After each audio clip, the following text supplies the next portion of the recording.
নমস্কার, আমি জ্যোতিষ শাস্ত্রী শ্রী সনাতন বলছি। আজকে আপনাদের দেখাবো গ্রহযোগ। দুটি গ্রহ এক রাশিতে থাকলে কীরকম ফল দান করে। এই গ্রহযোগ অবশ্যই জানা দরকার যারা জ্যোতিষ শিখছেন আর জ্যোতিষ নিয়ে পড়াশোনা করছেন, যারা নিজের কুণ্ডলী নিজে দেখতে চান এবং এই যোগ থাকলে আপনার কি হতে পারে সেটা আপনারা অবশ্যই বুঝতে পারবেন। যারা জ্যোতিষ নিয়ে প্র্যাকটিস করছেন নতুন তাদের ক্ষেত্রেও কিন্তু সুবিধা হবে। শিক্ষার শেষ নেই, যত শিক্ষা যায় ততই উপকৃত হয় মানুষ, এবং নানা রকমভাবে শিক্ষার নানা রকম ফল লাভ হয়। আজকে দেখাবো আপনাদের রবি এবং শনির সংযোগ বা গ্রহযোগ যেটাকে বলে। রবি শনি একত্রে থাকলে কি কি ঘটনা ঘটতে পারে জীবনে। ধরুন এখানে রইল রবি আর শনি। রবি শনি যদি একসঙ্গে থাকে, এখানে রবির উচ্চ স্থান মেষে, শনি নিচ স্থান, তাহলে দুজনা যদি এখানে থাকে আপনার জীবনে কিন্তু ভালো ফল দেবে না। কারণ রবির প্রভাব পড়বে শনির উপর, রবির শুভ প্রভাব শনির উপর যত না বেশি পড়বে, শনির অশুভ প্রভাব রবির উপর কিন্তু বেশি পড়বে। এই যোগটাকে বলা হয় বংশ নাশ যোগ। এই যোগের ফল কখনোই ভালো হয় না যদি শুভ গ্রহ বলতে বৃহস্পতি দৃষ্টি, এই রবি শুক্র যোগের ওপর বৃহস্পতি দৃষ্টি পায়, বা এরা যদি শুভ নক্ষত্রে অবস্থান করে। শুভ নক্ষত্র বলতে একাদশপত্তি নক্ষত্রে অবস্থান, বা শুক্র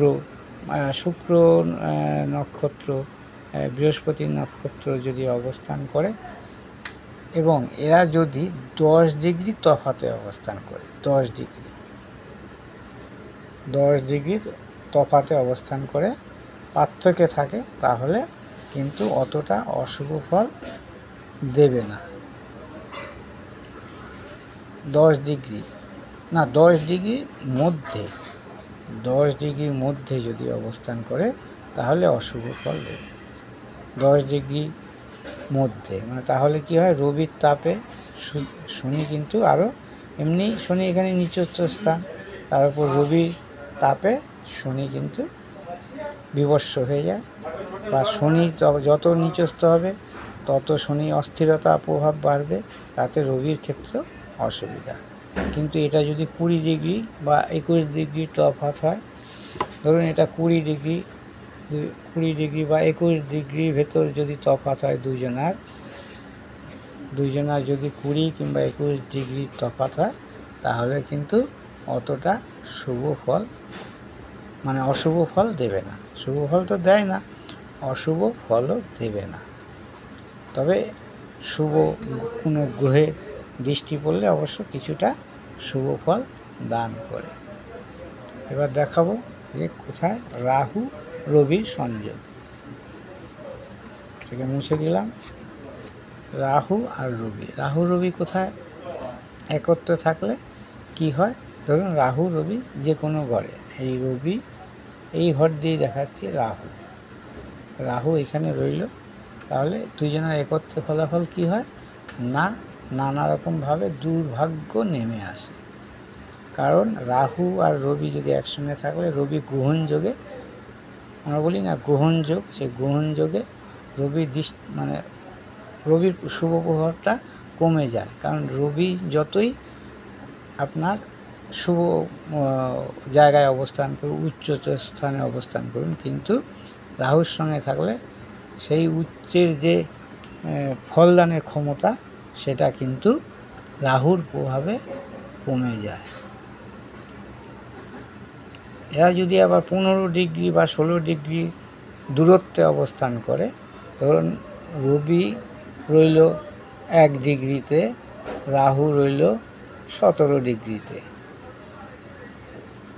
তাহলে অত খারাপ ফল নাও দিতে পারে, যতটা খারাপ দেওয়ার কথা সেগুলো নাও দিতে পারে। আবার যদি শুভ বৃহস্পতির দৃষ্টি পড়ে, যে কোনো শুভ বৃহস্পতি, তাহলে কিন্তু আপনার ওই ফলের তারতম্য ঘটবে। কিরম ফল দেবে না, যেই খারাপ ফল দেওয়ার কথা ছিল সেটা দেবে না, সেই জায়গায় আপনার জীবনে কিন্তু একটু ভালো ফলও দেবে। এবার আসবো আপনার রবি আর কেতুর যোগ। রবি কেতুর যোগ, রবি কেতুর যোগ, ধরুন রবি আর কেতু যোগ হলো, রবি আর কেতু, রবি কেতু যদি একসঙ্গে থাকে তাহলে কি ফল দেবে? রবি কেতু একসঙ্গে থাকলে সম্মানহানি হয়, মর্যাদা হানিকর হয়, জীবনে নানা ধরনের সমস্যা আসতে পারে, নানা ধরনের মানে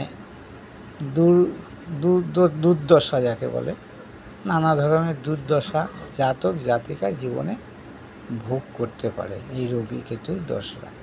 কারণ রবি কেতু যদি এইখানে, রবি কেতু যদি এইখানে থাকে, এইখানে আবার রাহু থাকবে, মানে বিপরীতে রাহু থাকে, তাহলে এই রবিকে রাহু কেতু দুইজনা আক্রমণ করলে সেই যোগ কিন্তু ভালো হয় না।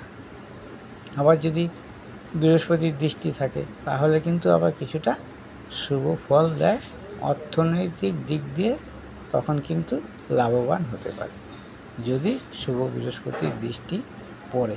কিন্তু অশুভ গ্রহ যেমন শনির দৃষ্টি পড়লে একেতেই রবি শনির শত্রু, সেই শনির দৃষ্টি যদি এই উপরে পড়ে তাহলে কিন্তু জাতক জাতিকার জীবনে নানা রকম দুর্দশা, সাংসারিক যে কোনো, যে এবার কি বলবেন, যে কোনো সমস্যা বলতে ভাব হিসাবে লগ্নে হলে শারীরিক, শারীরিক ভাব, বা লগ্ন হচ্ছে এমনই একটা জায়গা যেখান থেকে যেই ভাবের সঙ্গে যোগ হবে, ধরুন দ্বিতীয়, তৃতীয়, চতুর্থ, পঞ্চম, ষষ্ঠ, সপ্তম, অষ্টম, যার সঙ্গে যোগ হবে লগ্ন, সেই ভাব, সে লগ্ন থাকতেই হবে। লগ্ন না থাকলে কিন্তু ভাবের ফল প্রকাশ হবে না। কারণ লগ্ন যদি না থাকে, আপনি যদি নিজেই উপস্থিত না